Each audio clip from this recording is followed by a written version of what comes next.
Assalamualaikum teman-teman semua. Kali ini kami akan menyampaikan materi tentang perkembangan anak akhir.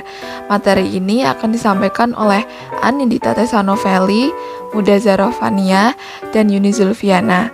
Untuk penjelasan materinya, yuk simak materi yang akan kami bahas. Oke, kali ini saya akan membawakan materi tentang perkembangan fisik anak akhir. Sebelumnya, perkenalkan saya Muda Zarofania dengan NIM 21070160061. Yuk, langsung saja kita simak materinya. Perkembangan fisik atau biasa disebut pertumbuhan biologis, biological growth, merupakan salah satu aspek penting perkembangan individu. Menurut Wahab, tahun 1998, perkembangan fisik adalah perkembangan yang meliputi tinggi, berat badan, bentuk tubuh, dan perkembangan otak. Perkembangan fisik anak akhir terjadi pada usia 6-12 tahun. Pada fase ini, anak akan bertambah tinggi, bertambah kuat, bertambah berat badan, dan lebih banyak belajar berbagai macam keterampilan lainnya. Perkembangan fisik pada masa ini tergolong lambat namun konsisten, sehingga dapat dikenal sebagai masa tenang. Perkembangan anak akhir meliputi perkembangan fisik dan perkembangan motorik. Perkembangan fisik meliputi pertumbuhan otak, hormon, tinggi, berat badan, dan lain-lain. Perkembangan fisik anak akhir dalam hal tinggi badan. Menurut Eva Hodis, tinggi badan anak akhir setiap tahunnya akan naik sekitar 5-7 cm. Kemudian menurut Desmita, tinggi badan anak akhir akan naik 5-6% per tahun. Selama tahun ini, anak bertambah tinggi rata-rata 1-2 inci per tahun. Kemudian berat badan anak akhir. Menurut Eva Hodis, berat badan anak akhir setiap tahun akan bertambah 2-5 kg. Kemudian menurut Desmita, akan bertambah sekitar 10% setiap tahunnya. Berat badan bertambah karena bertambahnya ukuran sistem rangka, sistem otot, dan ukuran beberapa otot yang berangsur-angsur bertambah. Kemampuan anak berlipat ganda selama masa ini, dan anak laki-laki umumnya lebih kuat daripada anak perempuan. Kemudian ada perkembangan otak. Perkembangan otak anak akhir akan mengalami pertumbuhan yang begitu cepat karena mereka sedang menyukai aktivitas fisik. Ukuran otak anak akhir juga mulai menyamai orang dewasa. Penambahan ukuran otak ini terjadi karena adanya penambahan jumlah dan ukuran ujung syaraf dalam otak. Kemudian adanya peningkatan melanasi, yaitu proses tersekatnya sel-sel syaraf oleh lapisan lemak yang meningkatkan kecepatan jalur informasi melalui sistem syaraf. Kesempurnaan pertumbuhan otak dapat terjadi jika anak akhir terpenuhi kebutuhan nutrisinya dan interaksi dengan lingkungan yang berkualitas. Selanjutnya, pengaruh gizi terhadap perkembangan fisik anak akhir. Anak yang memperoleh gizi cukup biasanya lebih tinggi tubuhnya, relatif lebih cepat mencapai masa pubertas, memiliki tubuh yang sehat, dan lebih berat.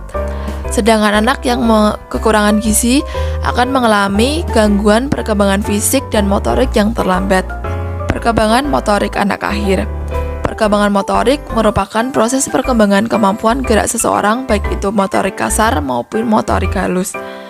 Motorik kasar adalah gerakan yang menggunakan hampir seluruh otot besar anggota tubuh. Contoh dari motorik kasar yaitu berlari, melompat, berjalan. Kemudian motorik halus yaitu gerakan yang menggunakan otot kecil dan koordinasi mata dengan tangan.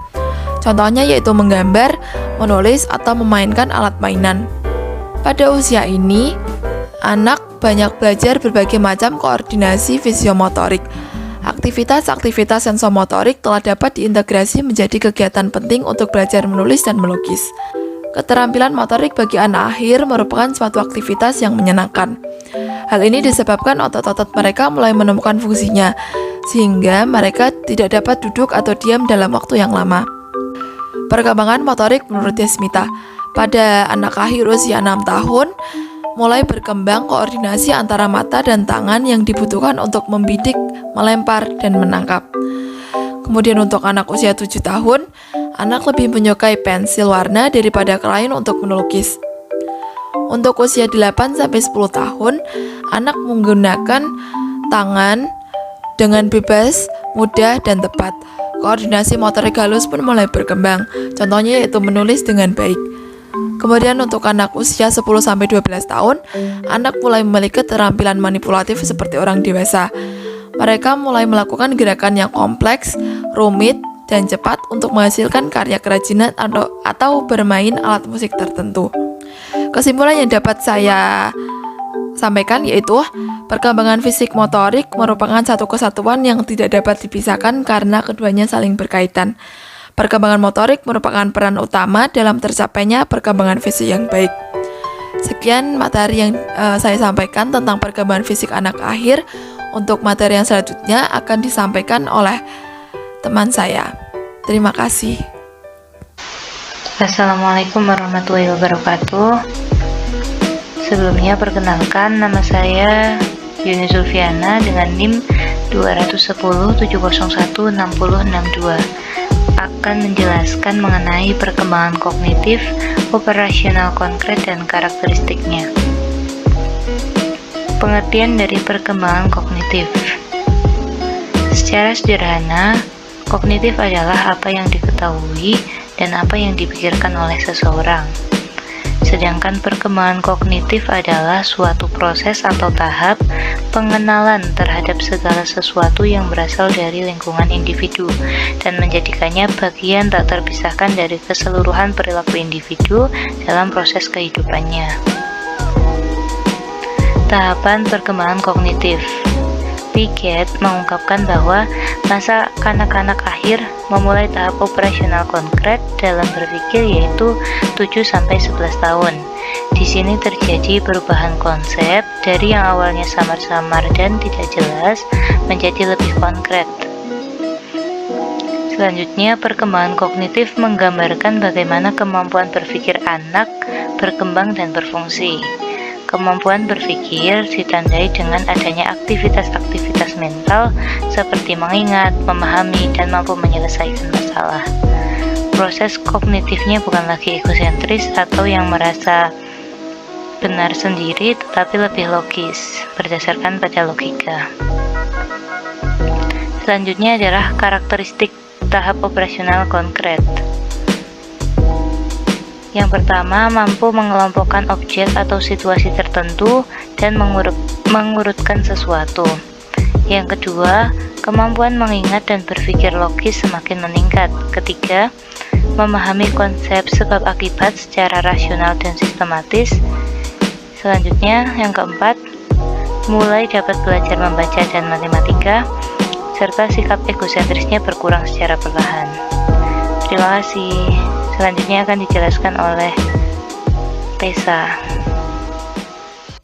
Halo teman-teman, perkenalkan nama saya Anindita Tessa Novelli dari Prodi Psikologi 1B dengan NIM 21070160059. Pada kesempatan kali ini, saya akan mempresentasikan materi yang berjudul Perkembangan Sosial Emosional pada Anak Usia Dini. Ada 4 sub pembahasan yang akan saya bahas pada materi kali ini. Yang pertama adalah pengertian perkembangan sosial emosional pada anak usia dini. Yang kedua, faktor-faktor yang mempengaruhinya. Yang ketiga, cara menstimulasinya. Dan yang terakhir adalah tujuan dan manfaat pembelajaran perkembangan sosial emosional pada anak usia dini. Memasuki sub pembahasan yang pertama, yaitu pengertian perkembangan sosial emosional pada anak usia dini. Perkembangan sosial emosional anak usia dini adalah suatu proses pembinaan tumbuh kembang anak dalam pencapaian kematangan hubungan sosial baik secara fisik dan non-fisik melalui pemberian rangsangan agar anak dapat tumbuh dan berkembang secara optimal. Lalu, apa saja faktor-faktor yang mempengaruhi perkembangan sosial emosional pada anak usia dini? Ada 3 faktor yang dapat memberikan pengaruh besar terhadap perkembangan sosial emosional pada anak usia dini. Ketiga faktor tersebut adalah seperti faktor hereditas, faktor lingkungan, dan yang terakhir adalah faktor umum. Yang pertama yaitu faktor hereditas. Biasanya ada yang menyebut faktor hereditas ini sebagai istilah nature, dan faktor ini merupakan karakteristik bawaan yang diturunkan dari orang tua biologis atau orang tua kandung kepada anaknya. Jadi dapat dikatakan faktor hereditas merupakan pemberian biologi sejak lahir. Yang kedua yaitu faktor lingkungan. Faktor lingkungan sering disebut dengan istilah nurture. Faktor ini bisa diartikan sebagai kekuatan kompleks dunia fisik dan sosial yang memiliki pengaruh dalam susunan biologi serta pengalaman psikologis, termasuk pengalaman sosial dan emosi anak sejak sebelum ada dan sesudah dia lahir. Nah, faktor ini meliputi semua pengaruh lingkungan, termasuk di dalamnya pengaruh-pengaruh berikut ini: keluarga, sekolah, dan masyarakat. Yang terakhir adalah faktor umum. Faktor umum maksudnya di sini merupakan unsur-unsur yang dapat digolongkan ke dalam kedua faktor di atas, faktor hereditas dan faktor lingkungan. Faktor umum adalah faktor campuran dari faktor hereditas dan faktor lingkungan. Faktor umum juga dapat mempengaruhi perkembangan anak usia dini. Bagaimana cara menstimulasi perkembangan sosial emosional pada anak usia dini? Ada beberapa cara yang dapat digunakan untuk menstimulasi perkembangan sosial emosional pada anak usia dini.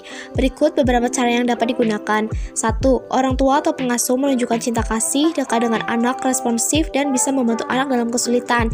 Misalnya dengan sering memeluk maupun menemani anak saat bermain. Yang kedua, menemani anak bernyanyi, membaca buku, dan memancing respon anak sesuai dengan usianya. Yang ketiga, memberikan penjelasan tentang hal yang ditanyakan oleh anak maupun bercerita tentang anak dengan nada yang gembira. Hal ini penting dilakukan agar anak ikut merasakan aliran emosi pendamping bermainnya. Dan yang keempat, usahakan selalu menatap mata jika bicara dengan anak agar ia tahu bahwa dirinya adalah prioritas. Subbab pembahasan yang terakhir yaitu tujuan dan manfaat pembelajaran perkembangan sosial emosional pada anak usia dini. Tujuan dari pembelajaran perkembangan sosial emosional pada anak usia dini diantaranya: A. Memperoleh pandangan tentang dirinya sendiri. B. Bertanggung jawab terhadap diri sendiri dan orang lain. C. Berperilaku prososial dengan menunjukkan empati, bekerja sama, dan menyesuaikan diri dengan orang lain. Dan yang terakhir adalah mendukung kemampuan anak untuk berhasil mengelola tugas kehidupan sehari-hari seperti belajar, membentuk hubungan, memecahkan masalah sehari-hari, dan beradaptasi dengan tuntutan pertumbuhan dan perkembangan yang kompleks. Demikianlah presentasi saya mengenai materi perkembangan sosial emosional pada anak usia dini. Apabila ada salah kata ataupun hal yang kurang berkenan, mohon dimaafkan. Terima kasih. Wassalamualaikum warahmatullahi wabarakatuh.